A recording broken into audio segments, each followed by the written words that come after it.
this concludes pretty much our business meeting part of it. And we will now proceed for the main thing of the day, apart from the concluding remarks from the conference chair and all of us appreciating that part is going to be in the last. But before that, the most important part of the thing today. 3 years back, we had decided that WAPOR Asia is going to come up with its own Lifetime Achievement Award, and we were adopting our constitution from WAPOR Central. It took some time for us to figure out the modalities of that, but this year, in fact, last year itself, under the leadership of then President Robert Chung, he had moved the papers, and I was just fortunate enough just to take a leap from that, and this makes my privilege now to go ahead and figure out in that direction how we are going.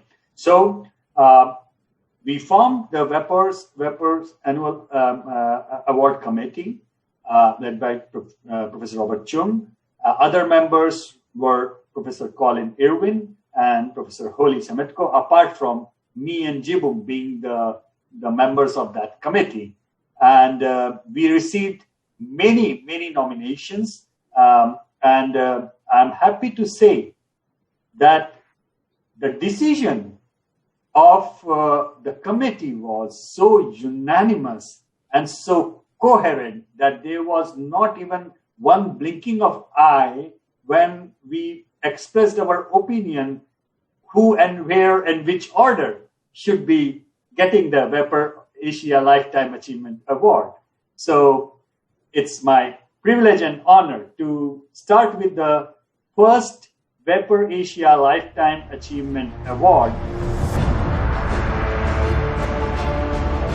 And that goes to Professor Mahar Mangahas. Dr. Mangahas, fondly known as Mahar among his many of the friends, young and old, is himself as an institution. He happens to be the first Asian to receive the WAPOR's Helen Dynamo Award at the global level.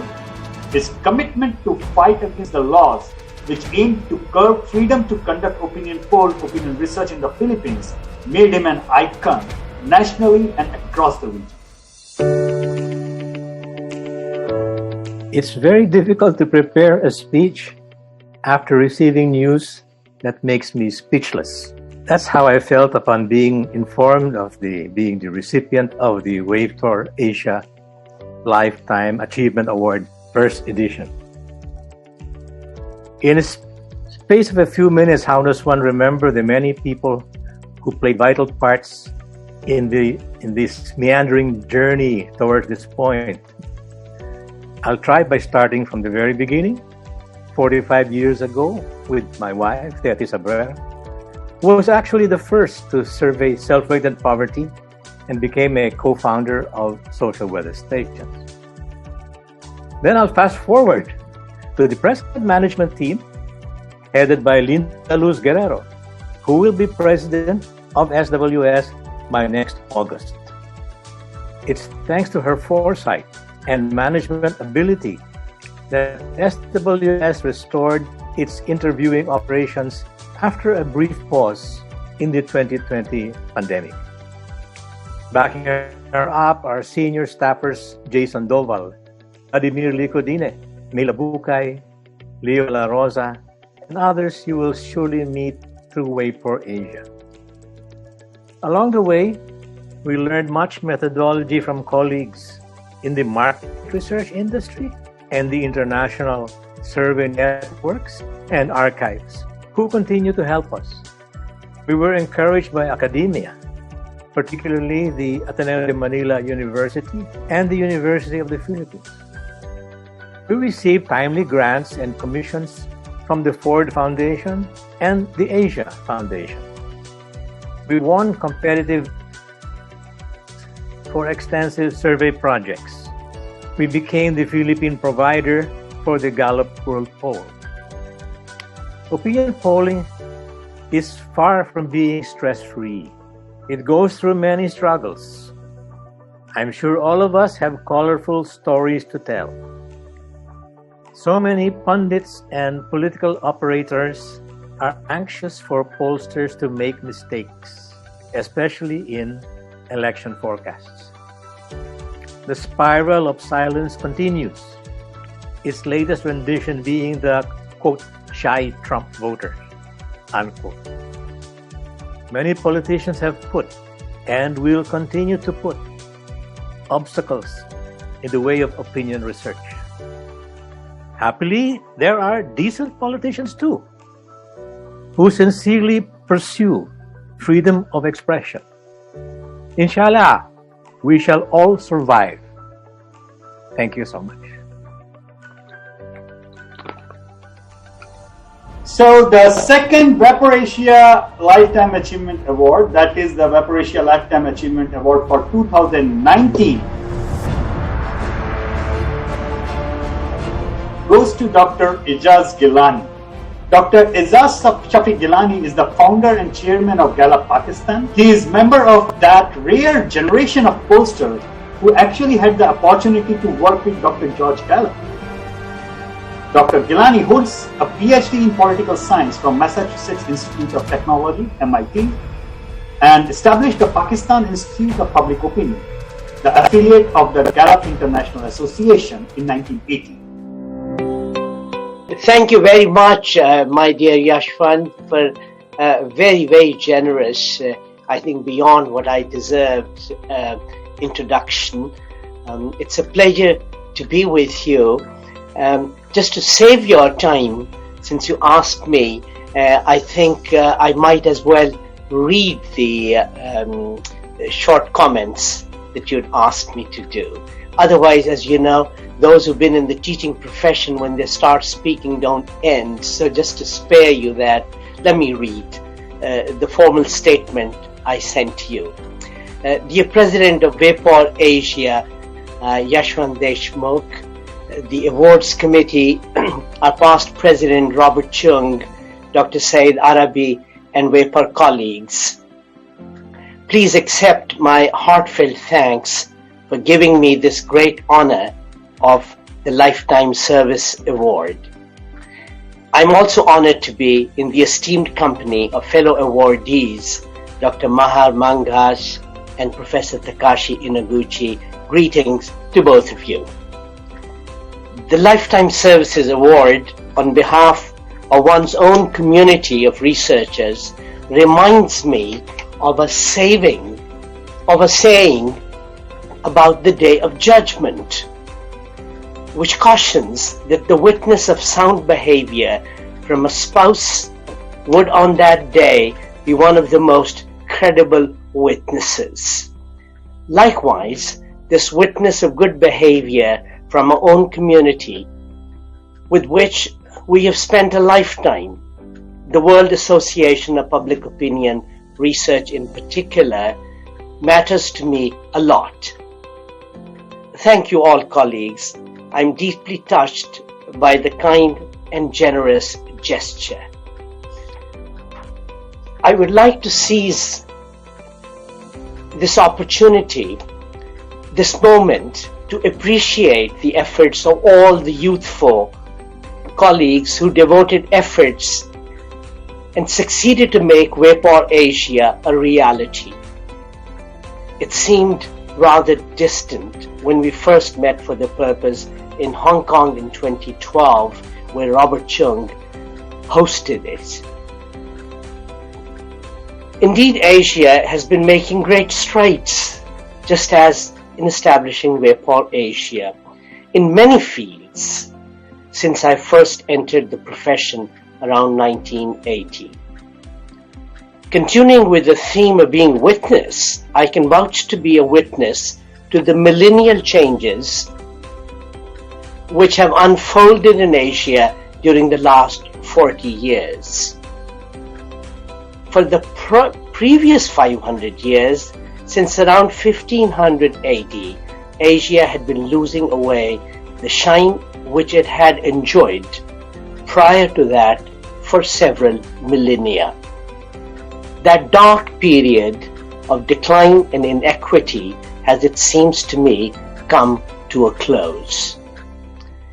Asia's share in contributing to global knowledge must now catch up and match its weight in world population, which is in excess of 50%. Asia's contribution in some fields, such as traditional industrial products and development infrastructure, has already reached that mark.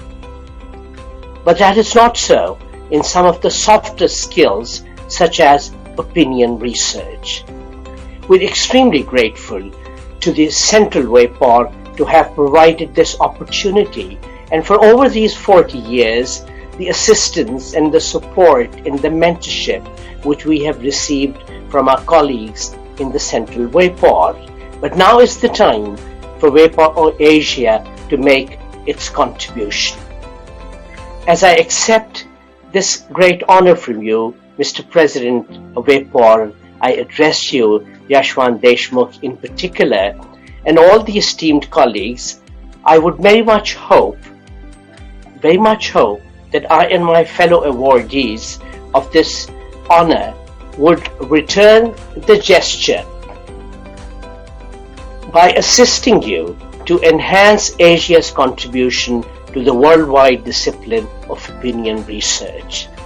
So please do not hesitate to reach out and call us. We will always be at your call. Thank you once again, and may you all be blessed with wholesome success in the years to come. Thank you very much. It has been a wonderful conference despite all the difficulties. Good luck.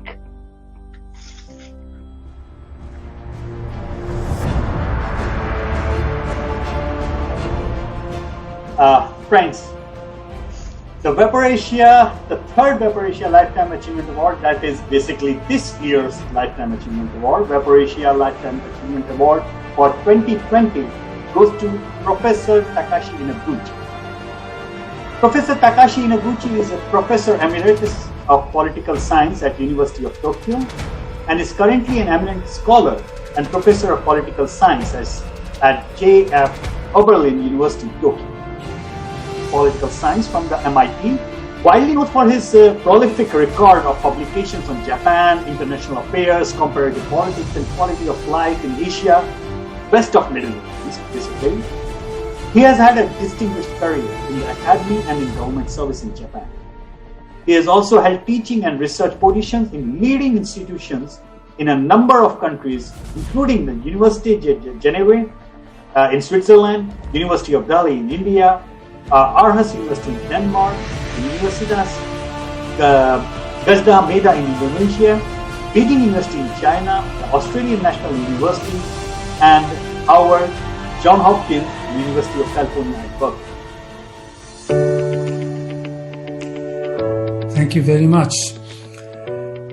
I didn't expect, since I thought I have been a very diligent scholar, but in terms of contributing to public opinion professionals, WAPOR, WAPOR Asia, etc., too much, because physically my medical doctors advise don't travel, don't ride on anything which lasts more or less more than 2 hours. So I've been stuck in Tokyo within a very, short distance only. So I'm probably given a lot of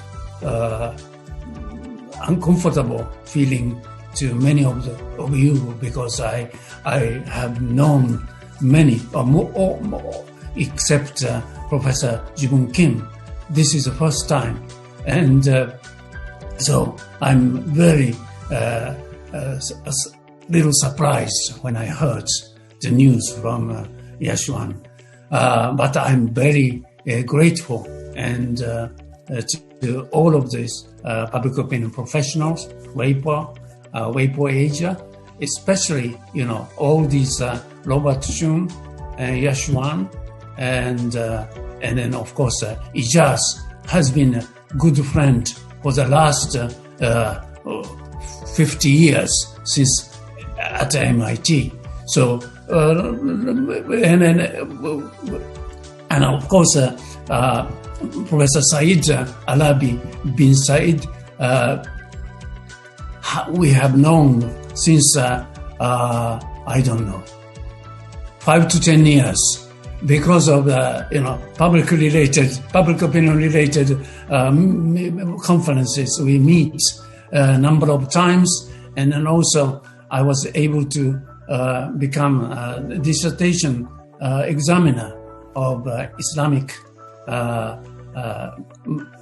International Islamic University, Malaysia, a couple of years ago. And of course, it doesn't confine to Islamic University. I also do examiner of professorial promotion at National University of Singapore, and I was an assessor of scientific research grant assessing committee of Kazakhstan, etc. So but my problem is, my weakness is always limited. I was born during the World War II, and my physical weakness has started to manifest itself these days, and difficult to move around, despite all the wonderful Yashwan's phrase of going many places. That was when I was 30s, 40s, 50s, and then most of the 60s. But some now into the deep into the 70s, getting around is very difficult.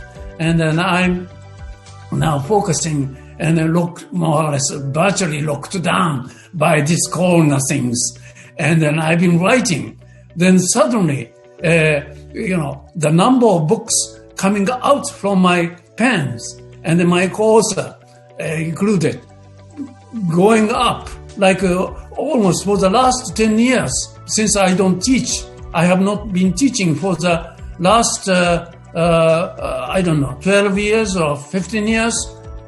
My book coming out almost one book every year or two, because I write concentrated in writing. Amazing. Well, I thought this is amazing, but even to myself. But this is all because I have time, I have the habit of concentration, and then I owe a lot of debt to all of I know in this room, and then all the public opinion pros, because they give a lot of opportunities for me to learn from them. Not only political science or international relations, sociology, but also many things. The style of discussing, or the style or way of learning from others, doing things together. So I was given, for instance, opportunities to have a conference in Tokyo, Niigata. And that was good. And this was something always I appreciate very much. And I'm with a lot of thanks to public opinion professionals in this room, as well as all over the world. And because I need to do that, because when I was inspired by another public opinion professional called Jacques-René Ravier, IFOP, Institut Français d'Opinion Publique. He advised me when he was starting Eurobarometer, 1970s. I was able to visit him and get his advice, as well as a lot of moral support. Two things important in his message. One is that I should not use words when you formulate questions. Be concise, be clear. It's like a Cartesian logic. You have to be very clear, absolutely clear in whatever language I use. And the second is use familiar words and placed in easily recallable context in concise sentence. This is most important because as Professor Claire Durand's presentation tells us that, these days getting answer is very difficult. I did an omnibus survey only over one question, which give you your satisfaction, daily life satisfaction. And I listed 16, like family, job place, workplace, and, income level, or whatever, or religious, spiritual life, etc. And then I see from this set of 32 countries, all of Asia,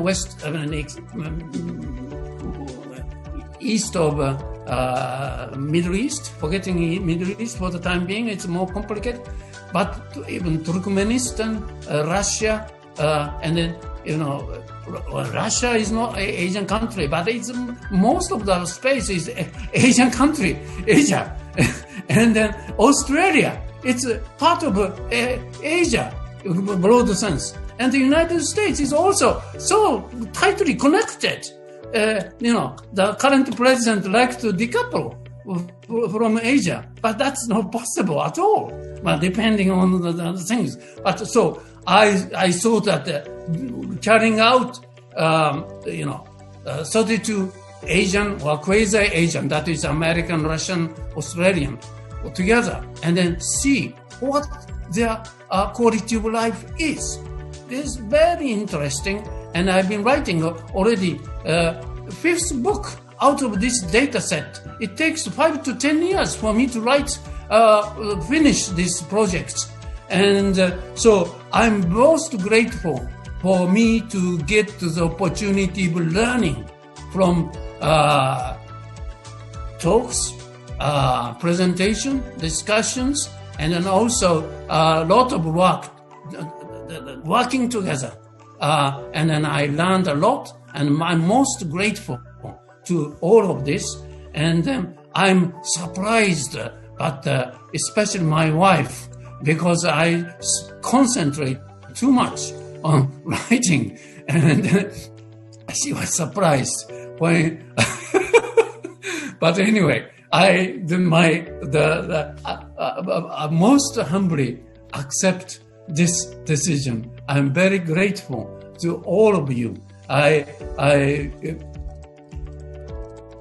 should mention more because not only Labie, but also in the course of graduate study or undergraduate study, and also teaching and studying, a lot of them. But I know that debt is much bigger than my contribution. So I'm very surprised, yet I'm very grateful. I'm really grateful, especially the Yashuan's letter of notifying me of this decision. I will keep it forever. Thank you very much.